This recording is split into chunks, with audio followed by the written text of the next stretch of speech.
Retornamos com o programa Grandes Temas, que hoje debate a questão do superendividamento. Nós temos um depoimento que vamos assistir e aí vocês podem fazer um comentário, ok? Acontece várias situações para que chegamos ao superendividamento, né? Primeiro a gente se endivida. E esse endividamento, ele leva o cidadão, o consumidor, a uma situação de estresse. Quando o cidadão está numa situação de desespero, hoje nós estamos vivendo aí a situação dos salários. Sou funcionária pública, salários atrasados, há 15 anos sem nenhuma recomposição salarial. E a cada dia que passa, nós vamos ficando mais pobres, né? O poder de compra ele vai caindo. E nós vamos, a cada dia, lançando mão de consignados para tentar sobreviver. O salário ele vai ficando todo comprometido com consignações e hoje com essa lógica perversa. Qual é? Você não conseguiu pagar a fatura do cartão de crédito do rotativo, você vai ter que, obrigatoriamente, fazer um novo consignado para pagar a fatura do cartão de crédito, ou o banco faz automaticamente, se você não fizer. E tem mais um detalhe, que é a omissão de informação, que é crime, onde os bancos não lhe informam o CET, que é o custo efetivo total. No momento de desespero, você não mesmo sabendo, você se submete. Né? Porque é uma situação que só quem vive, só quem passa é que tem noção de como é que a coisa acontece. E ainda nos culpamos por isso, quando não conseguimos entender este mecanismo, essa lógica perversa dos bancos, dos juros, do sistema financeiro como um todo. Ninguém informa os juros ao mês, os juros ao ano, e muito menos o que ele paga por aquela operação de crédito. Ainda tem uma terceira dívida em cima desta primeira dívida. Qual é? Ainda tem um seguro de operação de crédito. Veja que o banco está três vezes lucrando em cima da sua dívida. Eu fui vítima disso. E, num momento de desespero, um problema de saúde, eu tive que lançar mão do que tinha para socorrer aquela situação e caí nessa situação.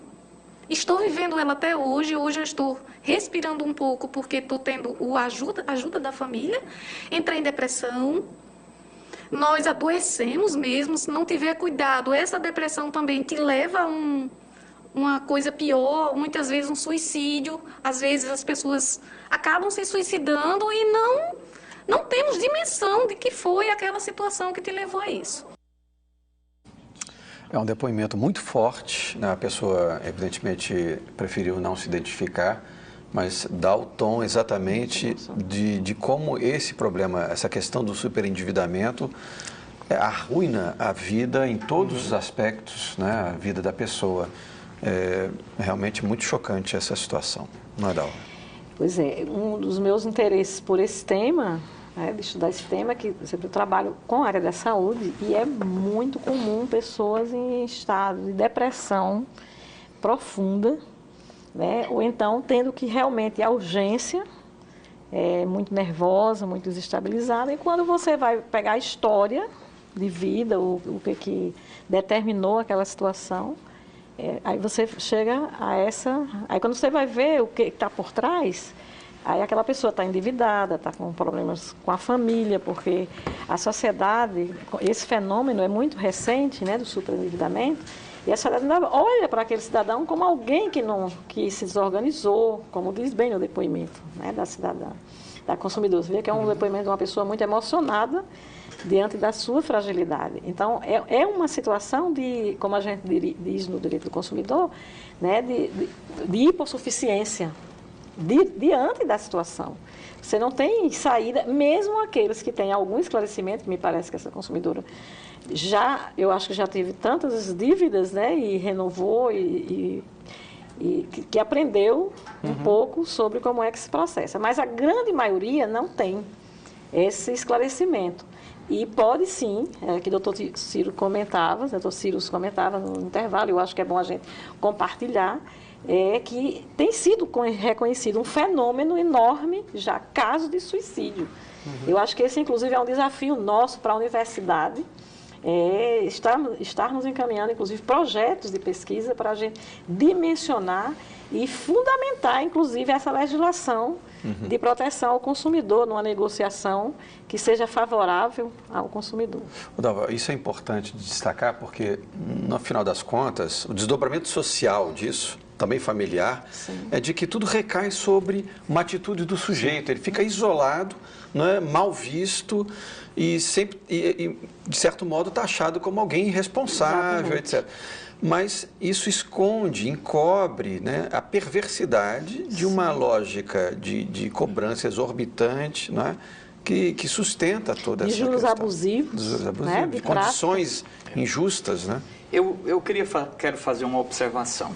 Foi evidenciado, o depoimento da consumidora anônima, sim, foi cirúrgico.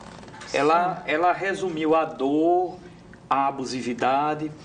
E foi dito aqui em um dos blocos que para os bancos é interessante o superendividamento. Mas para nós que estamos sentados aqui nessa bancada, eu acho que todos nós exercitamos todos os dias uma maneira de defender e de prevenir. O professor Fabrício em sala de aula, o doutor Edivaldo através do Instituto Dalva. E eu poderia dar exemplos clássicos dessa prevenção para a gente não ficar num discurso só, sim, teórico de que tem que se mudar, de que tem que ir. Né? Primeiro, daqui a mais ou menos uns 30 dias, vai ser aberto em um convênio Tribunal de Justiça do Rio Grande do Norte e PROCON Estadual do Rio Grande do Norte, um núcleo de superendividados. Vai ser uma estrutura montada do PROCON dentro dos juizados especiais e tribunais onde tem as audiências das varas do Complexo Judiciário, Tribunal de Justiça, a Zona Norte. Nós vamos ter salas onde a pessoa que chegar com dívida para abrir um processo, ela vai ter o PROCON ao lado com aqueles canais específicos, canais PROCON, que o servidor do PROCON já liga direto para um servidor das instituições financeiras, das operadoras de telefonia, e isso fazer com que se resolva aquela dor do superendividado em um prazo muito curto de tempo e economizar. O Tribunal de Justiça achou interessantíssimo porque ele economiza, eu não sei quanto custa, até o desembargador presidente me disse, mas é tipo assim, um processo judicial que dura 1 ano, ele custa ao cofre do Poder Judiciário um valor X, acho que R$1.000, R$800, quando junta salário de juiz, de servidor, de papel, de energia, né? E a gente poder fazer isso num prazo de 24 horas através dos canais. Eu acho que isso é uma grande vitória. Outra grande vitória prática. O próprio projeto de lei que os senhores estão desenvolvendo, com o dinheiro das multas do PROCON, se destinar a um projeto do Instituto, aonde vai se ter um trabalho de educação a nível de cartilha, a nível de televisão, a nível... Esse é o combate que a gente precisa ter. Então, perfeito. Fabrício, eu queria que você comentasse aquilo que você falou agora há pouco, porque isso que o Cyrus acabou de noticiar é importante, mas se a gente não mexe, não é, na estrutura financeira, jurídica que suporta esse esquema todo, fica realmente difícil a gente ver a efetividade, né, uma mudança concreta nessa situação, porque tem que mexer na legislação que ampara todo esse esquema, não é? Na verdade, a questão jurídica é muito profunda e muito ampla, que pode ser tratada a questão do superendividamento. Por exemplo, nós temos um âmbito social que o direito interfere um pouco, é social e econômico, mas não consegue controlar 100%. Nós temos que lidar com essa realidade. No âmbito da legislação, teoricamente, nós possuímos muitos instrumentos para isso. A previsão do código, apesar de ser de 90, traz lá claramente, nós temos leis específicas falando sobre informação. A consumidora diz, mas é uma falta muito grande de informação. Realmente, há uma falta muito grande de informação, inclusive essa falta de informação, como ela mesma ressaltou, chega a ser crime em alguns casos. Então, como nós podemos resolver com ações práticas? As pessoas terem esse conhecimento de que essa falta de informação configura, além de uma prática abusiva que pode ser reclamada perante o PROCON, um crime contra as relações de consumo, e as pessoas podem procurar a DECOM. A questão é, o consumidor ele não pode ficar desamparado e, na verdade, em termos de legislação e em termos de instrumentos do Estado, ele não está. As instituições não são perfeitas, a legislação não é perfeita, mas há fundamento legal para combatermos muitas práticas abusivas que estão no mercado. Ciro ressaltou atuações concretas do PROCON. Os consumidores precisam procurar mais o PROCON. Nesse exemplo que ele ressaltou, os funcionários do PROCON fazem uma ligação para a instituição. Uma ligação de um funcionário do PROCON para a instituição, ela vai receber um tratamento diferente do que a ligação do consumidor, que é, na verdade, hipossuficiente, muitas vezes não conhece seus direitos, não sabe o que questionar. Então, eu tenho duas formas de tratamento diferentes. Se é um consumidor bem informado, que conhece que não é possível vender, utilizar a venda casada num determinado contrato, obrigar o consumidor a contratar, além do empréstimo, um seguro ou um outro serviço. Então, o consumidor, quando ele é bem instruído e assessorado pelos órgãos do Estado, nós conseguimos ter a efetividade do direito. Então, o problema em si não é simplesmente legislação. Perfeito. Edivaldo, eu queria que você comentasse uma questão que vem dos nossos telespectadores. A pergunta é a seguinte: os bancos podem repassar os dados bancários do consumidor para correspondentes bancários, para outros correspondentes bancários? Isto não é invasão de privacidade dos seus dados financeiros? É uma questão de Zilmar Rocha. Olha, com certeza. Olha, eu acho até absurdo. O que acontece? Vamos analisar a Lei 10.820/03, que é a lei que faz o empréstimo consignado para o seletista e o aposentado, né? O que acontece? Ela prevê que haja uma, tipo assim, os encargos sejam repassados, inclusive, para o consumidor, ou seja, todas as informações, todos os encargos podem ser repassados para o consumidor pagar. O que aconteceu com isso? A partir do artigo 6 dessa lei, é previsto que esses encargos podem ser repassados e que o INSS tem que administrar essa situação. Como é que vai ser feita essa linha de empréstimo, de encargos e tudo mais? É feito através de um sistema. Só que esse sistema fica disponibilizado, é a Instrução Normativa 28. Ele fica à disposição das instituições financeiras e elas se comunicam entre si. O que está acontecendo é que está realmente acessando, nós todos, está acontecendo o absurdo de pessoas que ainda nem se aposentaram, não receberam a carta de aposentadoria, já receberam a ligação oferecendo um empréstimo consignado. Ou seja, eles se comunicam, eles vendem, porque isso é um passivo muito interessante. Como falou o professor, realmente esse marketing avançado deles, ele supera tudo. O que acontece é o quê? É a desídia. Porque quem tem que fiscalizar, no caso do aposentado, é o INSS, esse sistema, e ele não fiscaliza. E o governo também não fiscaliza. Por quê? É muitos dados, há um sistema que ele prefere não intervir e a coisa está fluindo. O que está acontecendo é uma desídia, realmente o consumidor está sendo prejudicado, realmente fere o artigo 6, não só direito, o próprio Código do Consumidor prevê que o direito de informação, o próprio sigilo, né, de dados, você fica muito exposto. Já pensou uma pessoa superendividada ter seus dados expostos? Outra coisa, isso aí é proposital, porque o assédio das instituições é constante. Eles querem comprar, inclusive, a dívida, como foi relatado aqui, porque é interessante para eles. Eles renegociando, eles aumentam o valor das prestações e mantêm aquele consumidor cativo. Então, esse é um sistema que realmente prejudica o consumidor. É totalmente ilegal, incabível, indecente e tem que ser fiscalizado. E ninguém tomou uma providência. Perfeito. Nós vivenciamos hoje um fenômeno da venda do banco de dados. A gente, eu acho que inclusive é uma coisa que é um desafio, eu acho que para a universidade, para a pesquisa, para os órgãos do sistema de defesa do consumidor, identificar como é que funciona exatamente, porque hoje até uma farmácia você chega com a história da fidelização, por trás, faça seu cadastro, você tem descontos, etc. Por trás tem uma mercadoria preciosa que é os dados do consumidor, onde se repassa para cartões, para lojas que vão abrir, principalmente quando são transnacionais. Agora, no caso que a consumidora traz, nós encontramos muito isso quando a gente fez um projeto aqui na universidade em relação a cartão de crédito e com o idoso.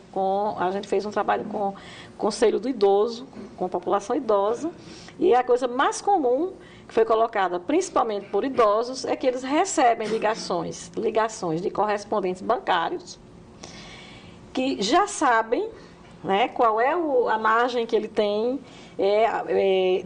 Nessa ligação, convence que há juros mais baixos, inclusive com propaganda enganosa, dizendo que houve uma baixa da taxa de juros e que aí eles devem autorizar a renovação, muitas vezes por telefone, né, eles colocam essa facilidade, que eu acho que nós devemos desconfiar, esse é o recado que a gente dá para o consumidor, desconfie das facilidades, em qualquer dívida, em vez de negociar sozinho, procure um órgão de defesa do consumidor, o PROCON, uma prática jurídica, né? Porque dependendo do local, tem local que nem toda cidade tem, né? Tem PROCON, mas a gente pode fazer uma parceria nesse sentido, que o consumidor entre em contato, pelo menos por telefone, que recebe a orientação, mas não vá sozinho.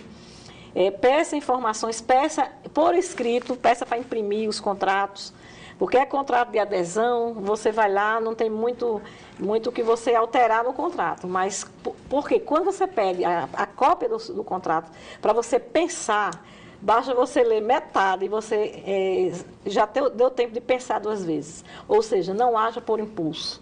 Esse é um recado que a gente dá ao consumidor. A gente identificou, por exemplo, em Caicó, pegamos até uma turma lá do professor Fabrício num trabalho com estudantes, e com idosos em Caicó, a gente recebeu denúncias de que havia, inclusive, intimidação, né, das pessoas tinham medo de ser presas, né, tinham medo de vender a casa, porque a pressão das empresas de cobrança, eles ameaçam. Então, pessoa simples, sem informação, ela tende a ceder e a fazer uma negociação que é mais danosa do que a dívida que ela contraiu antes. Então, a gente aproveita esse programa para dizer que, graças ao pacto de São José de la Costa Rica, ninguém é preso porque está com a dívida.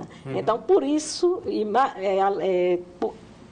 por essas razões todas que nós conversamos, é que procure um órgão de defesa do consumidor, procure o PROCON, para receber a orientação e para fazer uma negociação mediada por um órgão, né, por um profissional que tem a condição de lhe ajudar. Eu acho que esse é o nosso recado. Você me fez pensar, Dalva, numa prática que é muito comum, há um tempo atrás, era mais comum em interior, né, em pequenas cidades, que é a prática da agiotagem. Sim. A gente fica parecendo que isso foi legalizado. Agora, as instituições financeiras são como agiotas, né?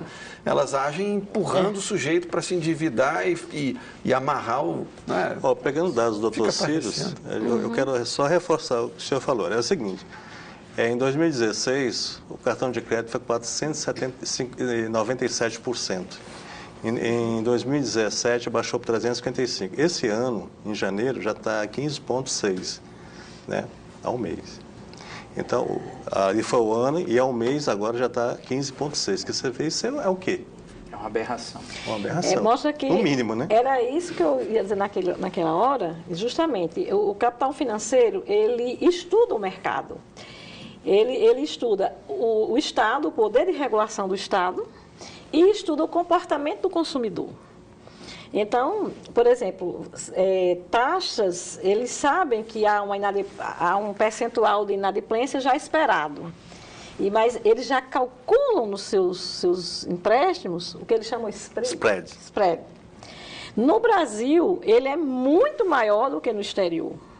E aí eu gostaria que o Terivaldo comentasse nesse aspecto, porque isso faz diferença. A gente não tem, no Brasil, limites, que eu acho que essa é uma luta dos consumidores, do movimento de defesa do consumidor, para que chegasse um determinado momento que fosse considerado abusivo, como essas taxas, que o doutor Ciro levantou e o doutor Edivaldo reiterou e acrescentou. É abusivo, mas assim, legalmente não tem. E aí eu volto para a questão que o professor Fabrício levantou, que é a educação, né, financeira.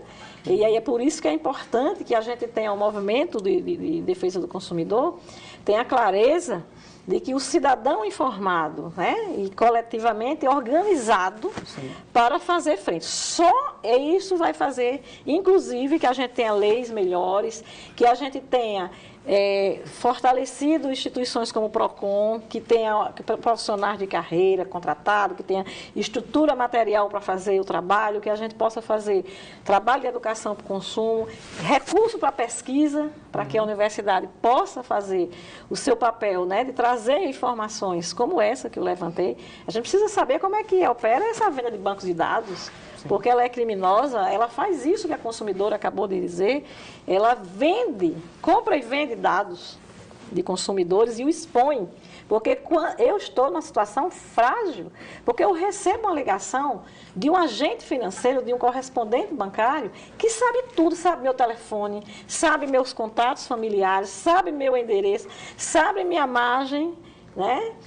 Sabe a margem de dívida. A gente teve depoimento de idosos que eles diziam assim, eu já sabia até os centavos quanto eu devia e me ofereceu um empréstimo para renovar o meu consignado e eu aceitei, só que agora eu não consigo mais pagar porque eu não conseguia comprar. A gente encontrou idosos que não conseguiam mais comprar medicamentos, não conseguia pagar a sua luz, não conseguia se alimentar. Porque como o crédito consignado ele já retém o pagamento, né, na sua aposentadoria, e o INSS libera qualquer correspondente bancário, tem acesso ao sistema do INSS, isso é muito grave. Eu acho que é uma luta para nós termos, como consumidores, como docentes, como pesquisadores, como sistema, porque ele abre o sistema e vê toda a informação e sabe até quem é o contato da pessoa, com quem é que eu falo. Então, você pega uma pessoa idosa, frágil, ou mesmo uma pessoa que está endividada. Por exemplo, hoje nós temos uma situação, aqui em Natal, e o Dr. Ciro deu aqui o exemplo, é a capital com o maior índice de endividamento. E eu tenho certeza que grande parte são servidores públicos. Eu acho que deve ter aumentado esse quadro agora com esses atrasos, né? Tanto do Estado quanto do município. Em 2017 foi um fenômeno aqui, foi no país todo, foi o atraso dos municípios e estados. E Natal é uma cidade que tem muito peso o servidor público. Então, a gente, inclusive, está pensando num projeto voltado para o servidor público. Perfeito. Dalva, nós vamos fazer um pequeno intervalo. Daqui a pouco retornamos para continuarmos a debater o problema do superendividamento no Brasil. Até daqui a pouco.